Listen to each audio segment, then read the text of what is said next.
अब आएगी सबसे मोस्ट इंपॉर्टेंट क्रिया, जहां आप बड़े ही कंफ्यूज हो जाते हैं। अब हम उस ओर चलते हैं और उसे बोलते हैं कर्म के आधार पर क्रिया। बड़ा ही खतरनाक, और हर एग्जाम में बच्चों यहीं से आता है, कर्म के आधार पर क्रिया। और सब जानते हैं एक है सकर्मक और एक है अकर्मक। यानी कर्म का क्या होता है, कोई कार्य करना एक कर्म है, कि कर्म करो भाई फल की इच्छा ना करो, यानी बीच में कुछ आए, उस बीच का ही खेल है कर्म। जीवन और मृत्यु के बीच का एक कर्म है, वो है कर्म। तो कर्म के आधार पर सकर्मक को भी दो भागों में बांटा, एक कर्मक द्विकर्मक, इतने फंसने की जरूरत नहीं होती, हम एक बार ऐसे ही देख ले। देखो सकर्मक और अकर्मक में क्या अंतर है, पहले मैं उदाहरण लिखूंगा, ठीक है, कुछ उदाहरण लिखता हूं, उसके बाद में हम इन पर चर्चा करेंगे और सीधे एक ट्रिक पे पहुंचेंगे, ताकि एग्जाम में एक नंबर, ज्ञान नहीं बढ़ाना है। अगर इस चीज में तुम ज्ञान बढ़ाओगे वत्स, तो ज्ञानी मैं खुद भी नहीं हूं, मुझे भी फंसा सकता है सकर्मक अकर्मक, मैं क्या, किसी को भी फंसाया जा सकता है सकर्मक। लेकिन ऐसा क्वेश्चन आए जहां हम फंसे नहीं, रमा उत्तर तक पहुंचे, बस वो नहीं होना चाहिए। सब करके आए वो गलत नहीं होना चाहिए, और जो कोई नहीं करके आए वो सही, गलत से कोई फर्क नहीं पड़ता। क्योंकि 10 क्वेश्चन ऐसे होते हैं हर पेपर में जो किसी को नहीं आ रहे, वो आए या नहीं है उससे कोई फर्क नहीं पड़ता। लेकिन 60% क्वेश्चन ऐसे होते हैं जो सबको आते हैं, वो गलत नहीं होने चाहिए, क्योंकि ये आपको लाखों लोगों से पीछे पहुंचा दे। पर पेपर अगर 100 अंकों का है तो ध्यान रखना 55 से, अभी बता रहा हूं 60 क्वेश्चन, यानी उसमें से 40% क्वेश्चन तो इतने इजी होते हैं, बकवास।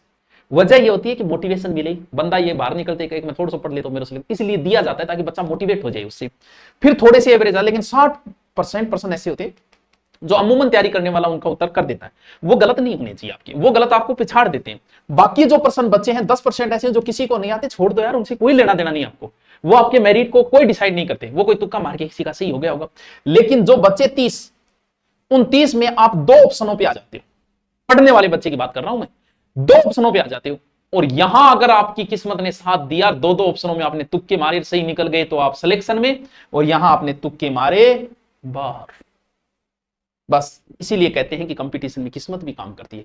आए उतने करके आने से सिलेक्शन असंभव है। अगर आप बहुत ही किसी आरक्षण में हो, विडोर हो, तो मैं कह नहीं सकता, वरना आपको गेम खेलना पड़ेगा, रिस्क उठानी पड़ेगी उन प्रश्नों पे जिनमें आप 2 ऑप्शनों पे आ गए, वहां आपकी किस्मत काम करती है। देखो कुछ उदाहरण लिखता हूं मैं, देखो एक तो अर्थ को समझो कि सकर्म मतलब वहां कोई कर्म होगा, और सकर्म का मतलब वहां कोई ना कोई कर्म जरूर उपस्थित होगा, कर्म। अकर्म का मतलब वहां कर्म नहीं है, जहां कर्म नहीं होगा वहां कर्ता की प्रधानता होगी। भी कर्म नहीं है तो फिर मैन कौन है गुरुजी, मैन कर्म करता, कर्म दो ही तो हुए, जब कर्म ही को नहीं जब करता है, और जहां कर्म है इसका मतलब कुछ ना कुछ बीच में है। सकर्म की बहुत बड़ी पहचान बता, अमूमन आपका तुक्का भी सही चला जाएगा।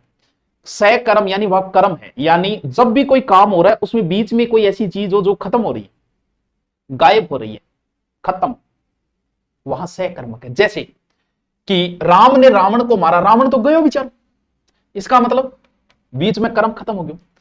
गीता केड़ा खा रही, आलू केड़ो चेप की, केड़ो तो खत्म है, खाना खा रही, पढ़ाती ठीक है। जैसे मोहन पुस्तक पढ़ रहा है, अब भाई पुस्तक तो होगी खराब, पुस्तक तो पढ़ लाए थे, पुस्तक पढ़ो खराब को नहीं हो जाएगी, क्यों खराब होगी, मैंने गाना गाया, आलू गानो गायो तो गानो खराब हो गयो, आ तो गानो गयो, यानी बीच की चीज क्या हो रही है, खराब हो रही है, गायब हो रहा है।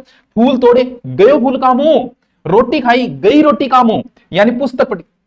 यानी जब कोई चीज बीच में खराब हो रही है, अमूमन तुक्का लगाने वाला, चार किसने करके वैसे भी कर सकते हो, लेकिन मुझे ज्यादा सही लगा।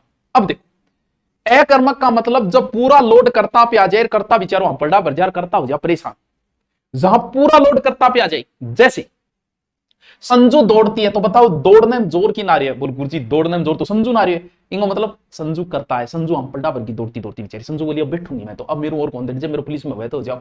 अब वो आपको कंफ्यूज करता है कि संजू सड़क पर दौड़ती है, अरे तो भाई क्या फर्क पड़ गया, तो सड़क पर दौड़े, जोर तो संजू नहीं आ रहे, तू सड़क पर दौड़ा ले बुलाई घरे दौड़ा ले भी ने, तेरे जच्चे पर दौड़ा ले, दौड़ेगी तो जोर संजू नहीं आओगे। जैसे बच्चा रोता है, अब बेचारो कितो जोर आ रही टापर थे, तो बहुत जोर आ रही टापर ने, रोने में जोर आवे, थे रोगी दिखाइए, इनका मतलब लोड किम पर आ गयो, करता पर। मोहन सोता है, गुरुजी सोने में के जोर आयो, भया जकान बूढ़िया नींद नहीं आवे, गोली ले लेके सोए बान पूछ की तो जोर आ है, सोने में भी जोर आता, सोरी नींद आ रही है, तन बात आ रही है, बूढ़ो है तन बेरो पड़ेगो, यानी सोने में जोर आ रही है। बिल्ली कूद रही, अब बताओ बिल्ली जब कूद रही है जोर की नारे, गुरुजी बिल्ली नारे है, बिल्ली कौन है, करता कर्म।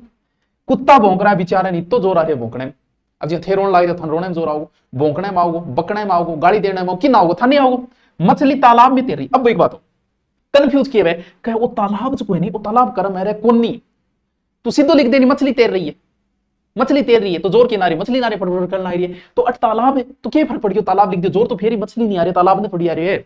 वृक्ष हिल रहा है, अब बेचारा पेड़ नहीं हिलता, जी जोर को नहीं आओगे, जोर आ रही है, संजू रो रही है, बेचारा तो डांड लग रही है, ठीक है। अब देखो अब क्या है, पक्षी उड़ रहे हैं भाई, पक्षी जब उड़ेगा तो जोर तो पक्षी नहीं आयो, बोले हाँ गुरुजी जोर तो पक्षी ने, तो वो था ना कंफ्यूज करेगा, पक्षी आकाश में उड़ रहा, अरे वो आकाश कर्म है रे बेटा, कर्म को नहीं, वो जोर फेर ही पक्षी नहीं आ रहे, तू समझ रहे हो कोनी बात ने, तन्ने कंफ्यूज कर रही है वो तेरने, वो तेरो सिलेक्शन कौन सा रही हो, जब वो आकाश लिखिए पीछे, राम सड़क पर दौड़ रही है, गठी दौड़ो जोर राम नहीं आओगे, और क्या तारे टिमटिमा रहे, अब भाई तारा ने जोर को नहीं, तारा जगह थे टिमटिमा था जोर को नहीं आओगे, थाने कर्म। अब जी समझ में आ गया तो आगे नहीं हरकत ही। कई बार द्विकर्म क्रिया हो जाती है, कर्म दो हो जाती है, जैसे राम ने मोहन को पुस्तक दी, राम ने मोहन को पुस्तक दी, यहां दो कर्म हो गए, जैसे नानी ने बच्चे को फल दिया, नानी ने बच्चे को फल दिया, यहां भी क्या है दो कर्म हो गए। जैसे यहां अगर आप क्या से प्रश्न करोगे तो मुख्य क्रिया बाहर आएगी, मुख्य क्रिया मतलब क्रिया हमेशा दो होगी, यहां दो क्रिया, द्विकर्म का मतलब पहली क्रिया तो प्राणीवाचक होगी, सजीव होगी, जैसे ये पहली क्रिया मोहन है सजीव है, नानी ने बच्चे ये सजीव है, दूसरी क्रिया हमेशा निर्जीव होगी, ये देखो निर्जीव। जब क्या से प्रश्न करोगे तो मुख्य क्रिया आएगी, राम ने मोहन को पुस्तक दी, मुख्य क्रिया क्या से प्रश्न करोगे, किसे किसको किसने प्रश्न करोगे तो गौण क्रिया जी, यानी ऐसे नहीं निकाल तो सीधा सा बात है, पहली क्रिया प्राणीवाचक होगी, दूसरी अप्राणीवाचक। कई बार क्रिया को लुप्त भी कर देता है बंदा, मोहन पढ़ता है, जब टाबर देख रहे हैं जोर आ रही है मोहन है, तो मोहन की तो पढ़ रही होगी, बीच में कर्म गायब कर दी होगी, पुस्तक की तो पढ़ते होगे, लेटर पढ़ रही होगी, मैसेज पढ़ रही होगी। जैसे माली ने पानी पिलाया,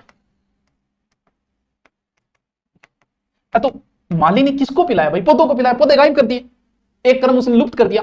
पंडित जी ने कथा सुनाई, अब भाई पंडित जी कथा किन्नी तो सुनाई होगी, तो उसने बीच वाले को गायब कर दिया, वहां क्या होता है कर्म लुप्त कर दिया, कर्म है वहां।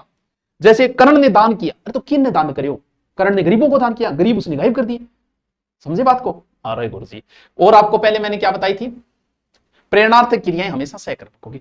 अब भी नहीं समझ में आए तो कभी आना